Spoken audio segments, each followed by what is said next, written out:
नमस्कार। Current topic में हूँ शिवानी, आप सौનું स्वागत करूँ છું। हजारों जवाबों से अच्छी मेरी खामोशी, न जाने कितने सवालों की आबरू रखी। આ વાક્ય કહેનારા એવા ભારતના પૂર્વ વડાપ્રધાન અને અર્થશાસ્ત્રી ડૉક્ટર મનમોહન સિંહે 92 વર્ષની ઉંમરે આ દુનિયાને અલવિદા કહી દીધું છે અને તેમની વાત કરીએ તો એવા ઘણા એવા કાર્યો, ઘણા એવા તેમણે 2 વખતે વડાપ્રધાન તરીકેના શપથ લઈ ચૂક્યા છે। તો 2004થી 2014 સુધીની તેમની જે રાજકીય સફર હતી તેના વિશે આજે વાત કરવાની છે અને સાથે સાથે તેમના કાર્યકાળ દરમિયાન તેમણે જે યોજના બહાર પાડી, ઘણી બધી યોજનાઓ કે જે આજે પણ લોકો માટે મહત્વપૂર્ણ સાબિત થઈ છે, તે સાથે અર્થવ્યવસ્થાના તે ભીષ્મ પિતામાં પણ કહેવાયા। હવે એ કે શા કારણે કહેવાય? કારણ કે ઈસવીસન 1991માં જે ભારત ઉપર આર્થિક રીતે સંકટ આવીને ઊભું રહ્યું હતું, ત્યારે તેની સામે લડત ઊભી કરી અને લડત લડ્યા અને સાથે સાથે આપણને એક મજબૂત અર્થવ્યવસ્થા પણ પૂરી પાડી। એક ઉદારીકરણના નેતા તરીકે પણ તેઓ પ્રસ્થાપિત હતા। ઘણા બધા તેમને મૌન નેતા તરીકે પણ ઓળખતા હતા, પણ તેમના જવાબમાં હંમેશા તે જ કહેતા કે મેં જે જવાબો આપ્યા છે તે જવાબો મેં મીડિયા સાથે હંમેશા તેમને એમ કહેવામાં આવતું હતું કે તે મૌન રહેતા, પરંતુ તે કહેતા કે મેં મીડિયા સાથે જે પણ સંવાદો કર્યા છે, હું રેગ્યુલરલી મીડિયાને મળતો આવ્યો છું। તેમના જે કાર્યો છે અને તેમની જે રાજકીય સફર છે તે સમય દરમિયાન જે તેમણે સિદ્ધિઓ પ્રાપ્ત કરી, અનેક મહત્વપૂર્ણ તેમણે નિર્ણયો લીધા, ના માત્ર ભારત દેશ પરંતુ સાથે સાથે તેમણે વિશ્વ ફલક પર પણ તેમનું નામ કર્યું, રોશન કર્યું અને સાથે તે વૈશ્વિક જે નેતાઓ છે, વૈશ્વિક નેતાઓ સાથે પણ તેમણે જે સંબંધ બાંધ્યો, જેને કારણે ભારતના અન્ય દેશો સાથેના સંબંધો પણ મજબૂત બન્યા। આજે એવા ભૂતપૂર્વ વડાપ્રધાન વિશે આપણે વાત કરીશું, ડૉક્ટર મનમોહન સિંહ સાથે, અને આપણે જે એમના વિશે જે વાત કરીશું સાથે સાથે એ પણ જાણીશું કે તે જ્યારે ભારતના પ્રથમ શીખ વડાપ્રધાન બન્યા અને એમને ઘણા એવા કાર્યકાળ દરમિયાન ઘણી એવી ઘટનાઓ પણ ઘટી છે, તો તેમની સાથે સંકળાયેલી વાતોની પણ વાત કરીને આપણી સાથે જોડે ગયા છે ભાર્ગવ પરીખ કે જેઓ વરિષ્ઠ પત્રકાર છે, સાથે જયવંત પંડ્યા કે જેઓ રાજકીય વિશ્લેષક છે। આ બંનેનું હાર્દિક સ્વાગત છે। ભાર્ગવજી, આજે આપણે ભારતના ભૂતપૂર્વ વડાપ્રધાન અને અર્થશાસ્ત્રી ડોક્ટર મનમોહન સિંહને ગુમાવ્યા છે। તેમની જે જગ્યા છે તે કોઈ પણ પૂરી ના કરી શકે, કારણ કે તેમને તેમના કાર્યકાળ દરમિયાન અનેક એવા મહત્વપૂર્ણ કાર્ય કર્યા છે। આજે તમામ જે દેશ છે તેમનું ઋણી છે કે જેમને તેમને અર્થવ્યવસ્થાને મજબૂત બનાવવામાં પણ મહત્વપૂર્ણ ભાગ ભજવ્યો। સૌપ્રથમ તો તેમનું જે નિધન થયું છે તેના વિશે શું કહેશો આપ? ખરેખર તો 92 વર્ષે એમનું નિધન થયું છે, બહુ દુઃખદ ઘટના છે। દેશે એક સારો અર્થશાસ્ત્રી, કુશળ અર્થશાસ્ત્રી અને એકેડેમિશિયન ગુમાવ્યો છે, એમ કહીએ તો ખોટું નહીં ગણાય।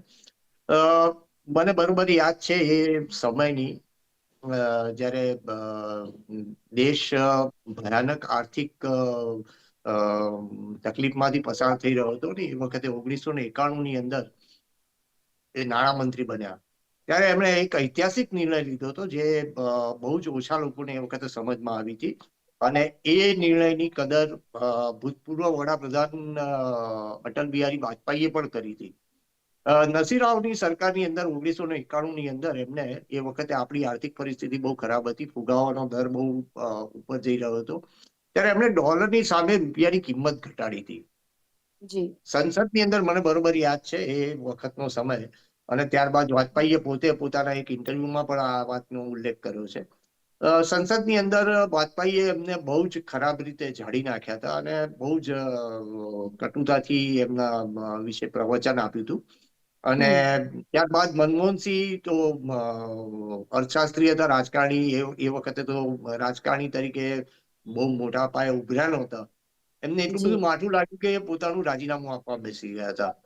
જી નરસિંહ રાવે એ વખતે વાજપેયીજીને ફોન કરીને કહ્યું કે ભાઈ, તમારી વાતના કારણે મનમોહનસિંહ રાજીનામું આપી રહ્યા છે, તો તમે જરા એમની સાથે એક વખત વાત કરો। એ વખતના રાજકારણની કેટલી ગરિમા હતી એની વાત કરું છું।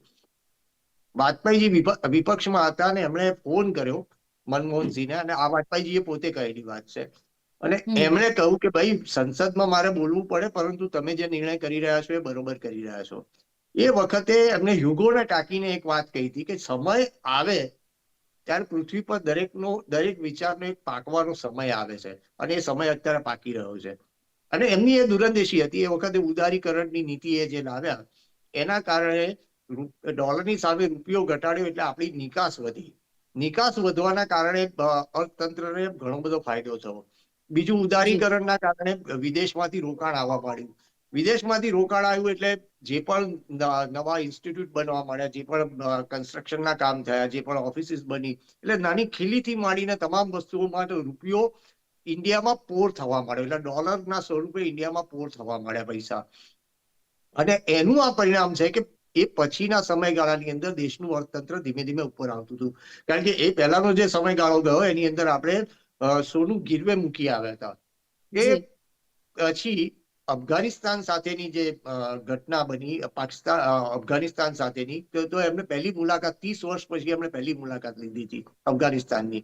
અને એ વખતના આર્થિક સંબંધોને ઉભા કરવામાં એમનો મોટો ફાળો રહ્યો. જેમ કે ફીગની ઇમ્પોર્ટ કરવી, કેવી રીતે એની સામે અફઘાનિસ્તાનને શું આપવું, આ બધા જ નિર્ણયો એમણે લીધા હતા.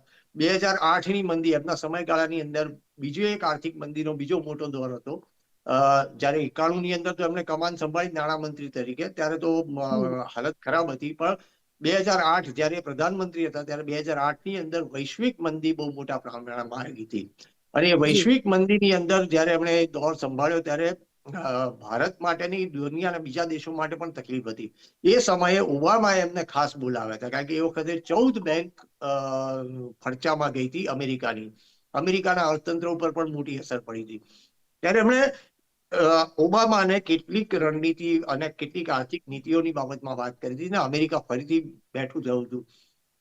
તો આ એમની દૂરંદેશી ઘણી બધી હતી દેશના અર્થતંત્ર વિશે. જેમ કે મનરેગા એક એમની કલ્પના હતી અને એમણે સાકાર કરી બતાવી. અને મનરેગા બે વસ્તુ છે કે વંચિત લોકોને ફાયદો તો કરાયો જ છે મનરેગાથી, પણ એ વખતનું એક પોલિટિકલ હથિયાર પણ એમનું હતું. ભલે લોકો એમને કહેતા હોય કે બહુ ઓછું બોલે છે, પણ એ એક પોલિટિકલ હથિયાર પણ હતું કે જેથી કરીને બીજી વખત સત્તાની અંદર આવવા માટે મનરેગા એમના માટે મોટું હથિયાર સાબિત થયું. એમ સતત 2 વર્ષના બે ટેન્યુઅર એમના 10 વર્ષના જે રહ્યા, એ 10 જી વર્ષના ટેન્યુઅરની અંદર ઘોટાળા, એમના સેકન્ડ ટેન્યુઅરની અંદર કોલસા ઘોટાળો હોય કે 2G સ્કેમ હોય, આ બધા કારણે વિવાદમાં ઘણા આવ્યા. પણ 2008ના બોમ્બ બ્લાસ્ટની અંદર કારણે પણ એ વિવાદની અંદર રહ્યા. આમ છતાં પણ એમને સસ્ટેન કરી શક્યા હતા. અર્થતંત્રને મજબૂત કરવામાં એમનો બહુ મોટો ફાળો રહ્યો છે અને દેશના અર્થતંત્રને ઘણા બધા અંશે એમણે મજબૂત કરી શક્યા હતા. તો જી આ એમની એક ખાસિયત રહી હતી. અને આર્થિક જે વિદેશી નિવેશ જે કેવી રીતે લાવવું અને વિદેશી નિવેશ આવ્યા પછી એનું કેવી રીતે આયોજન કરવું. જેમ કે હું તમને એક બહુ સાદું ઉદાહરણ આપું કે ભારત આપણો ખેતી પ્રધાન દેશ છે, જી પણ છેલ્લા કેટલાક વર્ષોથી આ દેશની અંદર ખેડૂતો કેશ ક્રોપ તરફ વળ્યા છે. કેશ ક્રોપમાંથી એ મોનોક્રોપ, એટલે એ જ કેશ ક્રોપમાં પૈસા કમાયા હોય એટલે મોનોક્રોપ, એને સેમ ક્રોપ લે એટલે એને મોનોક્રોપ કહેવાય. એના કારણે પલ્સીસ અને ઓઇલ સીડ એટલે કઠોળ અને તેલીબિયાનું ઉત્પાદન ઘણું ઘટ્યું છે. તમને આશ્ચર્ય થશે, 65% તેલીબિયા અને કઠોળ આપણે ઇમ્પોર્ટ કરી રહ્યા છીએ આજની તારીખમાં. તો મનમોહનસિંહે વ્યવસ્થા ગોઠવી હતી કે આપણે ઘઉં અને ચોખા, વ્હીટ અને રાઈસની અંદર સરપ્લસ છીએ, તો વ્હીટ અને રાઈસનું નાના નાના દેશોની અંદર એક્સપોર્ટ કરવું અને એની સામે ઇમ્પોર્ટ કરવું, જેના કારણે ભાવો જળવાઈ રહે. એટલે કઠોળના ભાવો એમને નિયંત્રિત કરવા માટેની આ એક આખી રણનીતિ કરી હતી અને લાંબા સમય સુધી એ ભાવોને, કઠોળના ભાવોને દબાઈ રાખી શક્યા હતા. તો આ એમની એક સૂઝ બહુ મોટી હતી. એટલે દેશને મોટા એક સારા અર્થશાસ્ત્રીની એક મોટી ખોટ પડી છે, એમ કહીએ તો ખોટું નહીં ગણાય. જી બિલકુલ. જયવંતજી, મનમોહનસિંહજીના જે કાર્યકાળ દરમિયાન તેમણે એવા કયા મહત્વપૂર્ણ નિર્ણયો લીધા કે જે ભારત માટે અને સમગ્ર ઇતિહાસની વાત કરીએ તો ભારતના ઇતિહાસમાં પણ એ મહત્વપૂર્ણ અત્યારે યાદ રખાશે? સૌપ્રથમ તો એમના દિવંગત આત્માને દીર્ઘ શ્રદ્ધાંજલિ, એમના આત્માને પ્રભુ શાંતિ આપે. 92 વર્ષ સુધી, એટલે લગભગ એકંદરે છેલ્લે ફેબ્રુઆરી 2024માં એ નિવૃત્ત થયા રાજ્યસભામાંથી. જી અને તમે જુઓ શિવાની કે એમને વડાપ્રધાન મોદીએ પણ બહુ સારી રીતે યાદ કર્યા અને એમના કાર્યકાળને એમની વાત કરી હતી કે મનમોહનસિંહજી પોતે જ્યારે અવિશ્વાસ મતનો પ્રસ્તાવ હતો ત્યારે વ્હીલચેરમાં બેસીને મતદાન કરવા આવ્યા હતા. અને બીજું કોઈ પણ નાની મોટી જ્યારે જરૂર પડી હોય મતદાન કરવાની, સમિતિની ચૂંટણી માટે પણ, તો એ વ્હીલચેરમાં મતદાન કરવા આવતા હતા. હવે જ્યારે અવિશ્વાસનો મતનો પ્રસ્તાવ હતો ત્યારે બહુ સ્વાભાવિક છે કે જે કઈ મત ગણિત હતું, ખાસ કરીને 2019 થી 2024 દરમિયાન, તો એ 303 બેઠકો સાથે ભાજપ છે એ સ્પષ્ટ બહુમતીમાં હતો અને એનડીએ તો હતી જ તે. એટલે બહુ સ્પષ્ટ હતું કે ભાજપ છે એ અવિશ્વાસ મતમાં પ્રસ્તાવ છે ઉડી જશે અને ભાજપ જીતી જશે. પરંતુ એમ છતાંય પોતાની જવાબદારી પૂર્ણ કરવા વ્હીલચેરમાં બેસીને પણ આવ્યા હતા. એટલે વડાપ્રધાન મોદીએ તે વખતે કહ્યું હતું કે ખરેખર તો એ પોતાના પક્ષને નહીં પરંતુ લોકતંત્રને મજબૂત કરવા માટે આવ્યા હતા. આપણે જોઈએ છીએ કે ઘણા બધા ઘરડા લોકો, અશક્ત લોકો, દિવ્યાંગ લોકો, સ્ત્રીઓ, એ ઘણા બધા લગ્ન કરવા ગયેલા દંપતી, એ લોકો મતદાન કરવા જતા હોય છે, જ્યારે ઘણા શહેરી લોકો છે એ આળસુના પીર થઈને મતદાન કરવા જતા નથી અથવા તો બહાર ફરવા જતા હોય છે. ત્યારે આ સમયે ડોક્ટર મનમોહનસિંહનું ઉદાહરણ છે સદૈવ પ્રેરક બની રહેશે. એમના કાર્યકાળ દરમિયાન ખાસ કરીને આપણે આર્થિક ઉદારીકરણની વાત તો ભાર્ગવભાઈએ કરી, પરંતુ એની એક રસપ્રદ વાત કરું કે એ છે જીનેવાથી ભારત પરત આવ્યા હતા અને જે દિવસે એમને કહેવાનું હતું કે તમારે હવે શપથ લેવાની છે નવા પ્રધાન તરીકે, કારણ કે ત્યાં સુધી તો બ્યુરોક્રેસીમાં હતા, તો એ સમયે રાતના પાછા ફર્યા હતા નેધરલેન્ડથી મારા ખ્યાલ પ્રમાણે, અને એ ઊંઘ લઈ રહ્યા હતા ત્યારે પીસી એલેક્ઝાન્ડર, જે કોંગ્રેસના એક મોટા નેતા હતા અને મહારાષ્ટ્રના ગવર્નર પણ પછી બનેલા, એ એમને ઉઠાડવા માટે ગયા અને એમને કહ્યું કે તમારે આવતીકાલે શપથ લેવાની છે. પરંતુ મનમોહનસિંહજીને તો આ વાત સ્વપ્ન સમાન જ લાગી, મજાક સમાન લાગી. એટલે એ બીજા દિવસે સવારે એ ત્યારે યુજીસીના અધ્યક્ષ હતા, યુનિવર્સિટી ગ્રાન્ટ કમિશનના. એ તો એમ જ માન્યું કે આ તો કઈક મજાક હશે, આવું તો કઈ થોડું હોય, હું ક્યાં રાજકારણી છું. એટલે એ યુજીસી કાર્યાલય પહોંચી ગયા. અહીંયા તો શપથ લેવાની હતી રાષ્ટ્રપતિ ભવનમાં. તો એમની શોધખોળ શરૂ થઈ. એમને ત્યાં ખબર પડી કે તો યુજીસી પહોંચી ગયા છે. એમને ફોન કરવામાં આવ્યો અને એ ફોન કરીને પછી એમને બોલાવવામાં આવ્યા. એમને કીધું કે હું જરા મારા ઘરે જતો હોઉં, અને એ રીતને તૈયાર થઈને પછી આવ્યા. ત્યારે પણ એમને એ તો કહ્યું જ નહોતું કે એ નાણાં પ્રધાન બની રહ્યા છે. અને પછી સત્તાવાર જાહેરનામું બહાર પાડીને એ કહેવામાં આવ્યું કે એ નાણાં પ્રધાન તરીકેનો હોદ્દો સંભાળશે. અને નાણાં પ્રધાન તરીકેનો હોદ્દો કેવા સમયમાં સંભાળવાનો આવ્યો કે જ્યારે આપણે આર્થિક રીતે ખૂબ ખરાબ પરિસ્થિતિમાંથી પસાર થઈ રહ્યા હતા, સોનું ગીરવે મૂકવું પડે તેવી સ્થિતિ હતી, રૂપિયાનું અવમૂલ્યન કરવું પડે.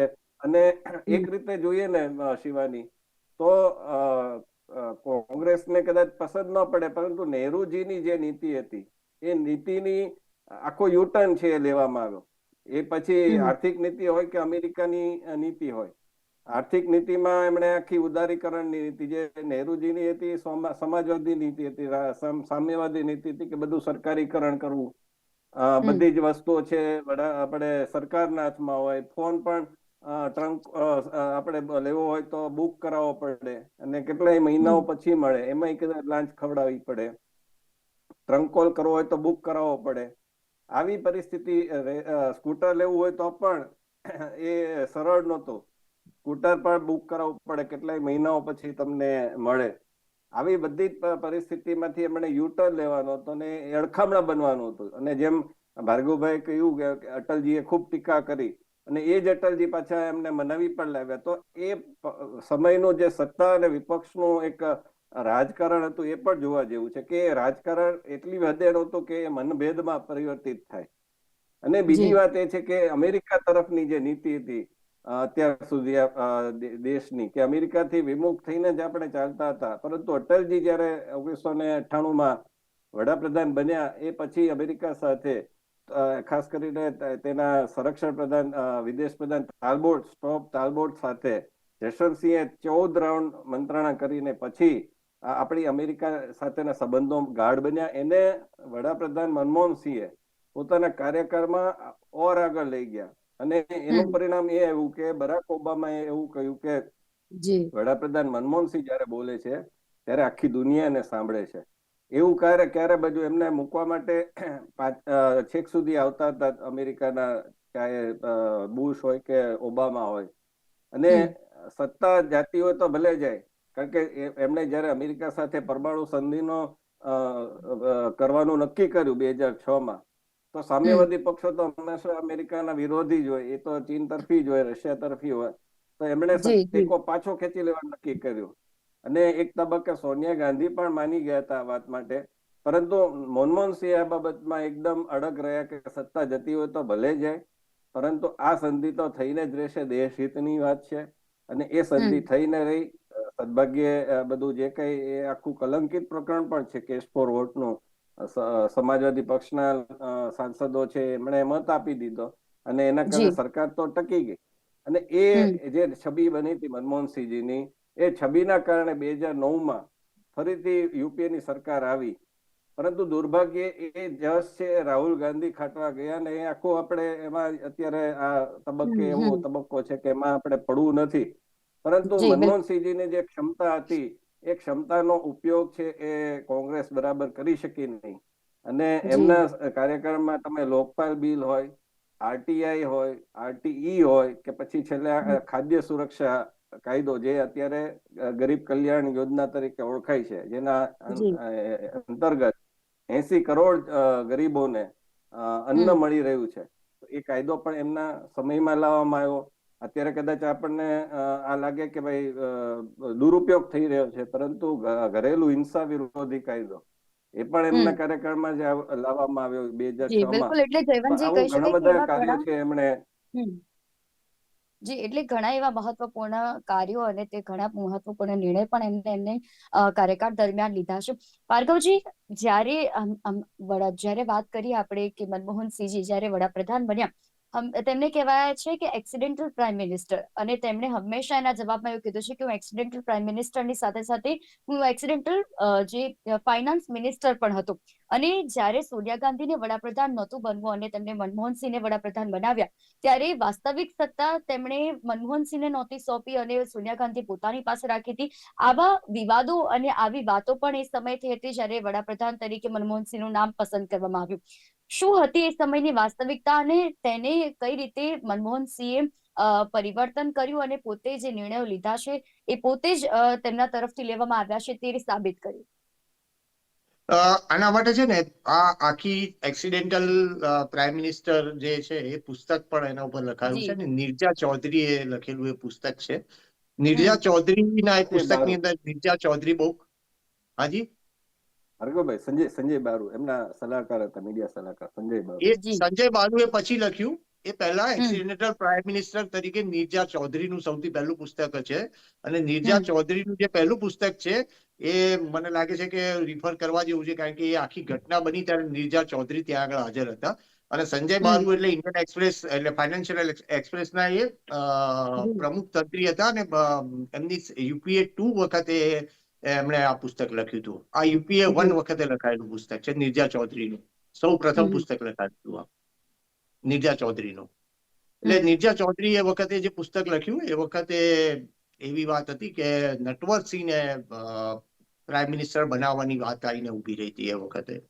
અને નટવરસિંહને પ્રાઇમ મિનિસ્ટર બનાવવાની વાત આવીને ઉભી રહી ત્યારે છેવટે સર્વસ્વીકૃત વડાપ્રધાન તરીકે મનમોહનસિંહને લેવા એવું નક્કી એટલા માટે થયું હતું એ વખતની મીટિંગમાં, જે એકોર્ડિંગ ટુ નિર્જા ચૌધરી નું એક્સિડેન્ટલ પ્રાઇમ મિનિસ્ટર પુસ્તક પ્રમાણે, કે એ પછી સોનિયા ગાંધીએ એક અંદરના એક અલગ રૂમમાં મીટિંગ કરી હતી. અને એ વખતે એવું હતું કે સુષ્મા સ્વરાજે જાહેરમાં ચીમકી આપી હતી કે જો સોનિયા ગાંધી વડાપ્રધાન બનશે તો આજીવન સફેદ સાડી પહેરશે, ચણા ખાશે અને જમીન ઉપર સૂઈ રહેશે. આ એક બહુ મોટો વિવાદ એ વખતે થયો હતો 2004ની અંદર. ત્યારે આ એક અલગ રૂમની અંદર એક મીટિંગ થઈ. એ મીટિંગની અંદર એટલે એ વખતે કોંગ્રેસના સંખ્યાબંધ લોકોએ લમણે બંદૂક મૂકીને પણ સોનિયા ગાંધીના વડાપ્રધાન થવાની વાત કરી હતી. ઇમોશનલ બધા ડ્રામા બહુ થયા હતા એ જમાનામાં. પણ એ સમયે એક અલગ રૂમની અંદર મીટિંગ થઈ. નટવરસિંહને પહેલા કહેવામાં આવ્યું, નટવરસિંહે જવાબદારી સ્વીકારવાની ના પાડી, કારણ કે સાથી પક્ષોને સાથે રાખવા બહુમતી વગર એ બહુ જ અઘરી પ્રક્રિયાનો ભાગ હતો. એટલે છેવટે મનમોહનસિંહ સ્વીકૃત નેતા તરીકે એમને લેવામાં આવ્યા. એની પાછળના કોંગ્રેસના 2 લોજિક હતા. એક તો અર્થતંત્રને મજબૂત કરવું, મક્કમ નિર્ણયો લેવામાં, કારણ કે 71ની અંદર જયારે નાણાં મંત્રાલયની અંદર બ્યુરોક્રેટ તરીકે જોડાયા હતા ત્યારે 71 થી 72 માત્ર એક જ વર્ષની અંદર વિદેશની આપણી જે આર્થિક નીતિઓ છે એના નિર્ણયો લેતા એ થઈ ગયા હતા એક જ વર્ષની અંદર. એટલે એમની શાર્પનેસ એટલી હતી અને કોંગ્રેસના બીજા લોકો પણ એમને સ્વીકારતા હતા. અને બીજો મુદ્દો એ હતો કે શીખ રમખાણોના જે ચુકાદો આવવાની તૈયારીમાં હતો એ સમયમાં.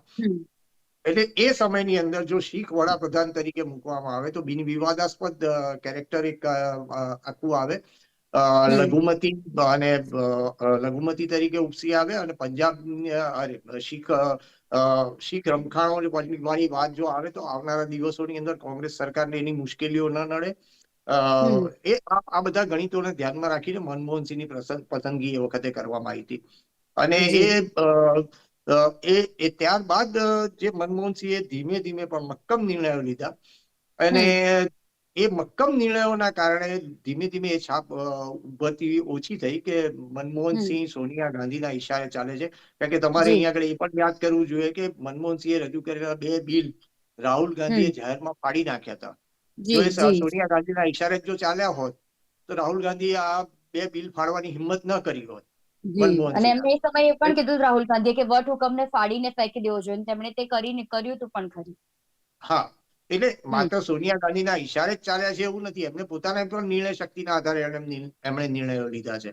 જેમ કે જીએસટી નો નિર્ણય, એમને જીએસટી નો આખો પ્લાન એમને પોતે તૈયાર કર્યો હતો, એની બ્લુપ્રિન્ટ એમણે પોતે તૈયાર કરી હતી. અલબત્ત એમના કાર્યકાળ પછી જીએસટી નો અમલ થયો, પણ એ સમગ્ર દેશમાં એક સરખો વેરો હોય એ પરિકલ્પના જ એમની હતી. આધાર કાર્ડની પરિકલ્પના જ એમની હતી કે જેના કારણે ઇન્કમટેક્સની ઇન્કમ વધે. અલબત્ત એ એમના સમયગાળાની અંદર એનો અમલ નતો થયો. એ આધાર કાર્ડ અને જીએસટી નું આધાર કાર્ડ લિંક કરવાનું અને એ બધા કાર્યો એ પછી થયા.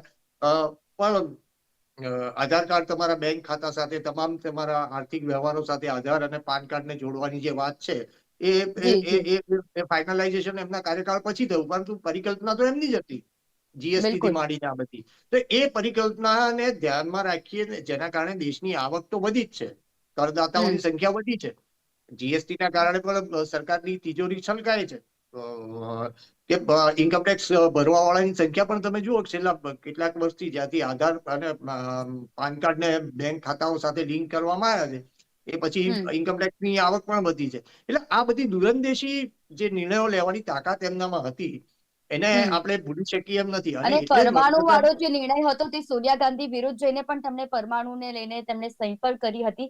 એ મુદ્દો પણ ઘણો ઉઠ્યો હતો કે સોનિયા ગાંધી એ વિરુદ્ધ હતા, તેમના પક્ષના પણ ઘણા વિરોધ હતા, પરંતુ તેમણે વિરોધમાં જઈને પણ એ પરમાણુને લઈને તેમણે સહી સિક્કા પણ કર્યા હતા.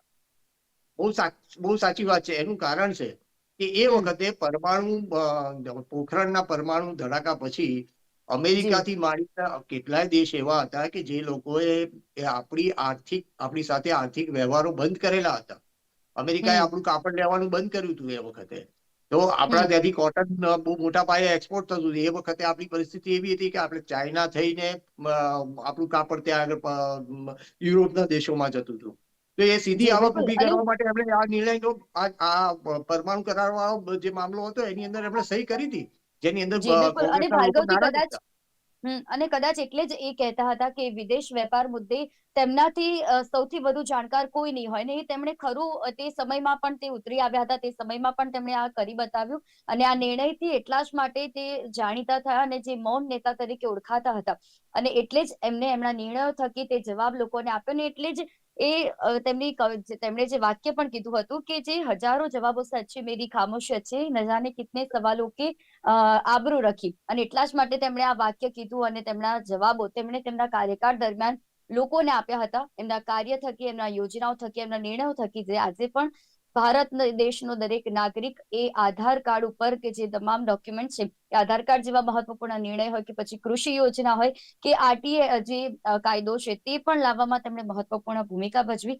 એટલે કહી શકીએ કે તેમના કાર્યકાળ દરમિયાન તેમણે જે મહત્વપૂર્ણ ભૂમિકા ભજવી તેને આજે પણ, અને જે આપણે ગુમાવ્યા છે મનમોહનસિંહજીને, તો તેમનું જે ઋણ છે આપણે કદી નહીં ચૂકવી શકીએ. અને અર્થવ્યવસ્થાના ભીષ્મ પિતામહ કહેવાતા એવા મનમોહનસિંહ જયારે આજે દુનિયાને અલવિદા કીધું છે, પરંતુ સાથે સાથે તેમણે ભારતની અર્થવ્યવસ્થાને મજબૂત, જયારે આજે આપણી અર્થવ્યવસ્થા 5મા ક્રમાંકે છે અને 3જા ક્રમાંકની વાત કરવામાં આવી રહી છે, તેનો જો પાયો નંખાયો હોય તો તે છે મનમોહનસિંહજીના કાર્યકાળ દરમિયાન. જે રીતે આપણે આજે વાત કરી ભાર્ગવજી અને જયવંતજી કે તેમના કાર્યકાળ દરમિયાન કઈ એવી ઘટનાઓ ઘટી, કઈ એવા મહત્વપૂર્ણ નિર્ણય લેવાયા, તેમનું ભારત દેશ માટેનું યોગદાન હંમેશા આપણે યાદ રાખીશું. આ બંને અમારી સાથે આ વિશેષ ચર્ચામાં જોડાયા તે બદલ આપ બંનેનો આભાર.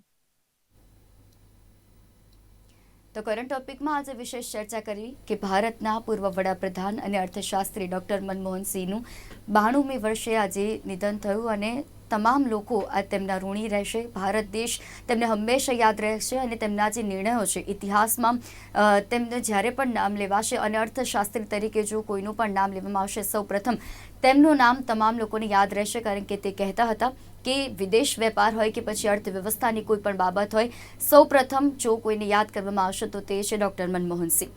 કરંટ ટોપિકમાં હાલ બસ આટલું જ. ફરી મળીશું આ વિષયની સાથે. ત્યાં સુધી રજા આપશો. નમસ્કાર.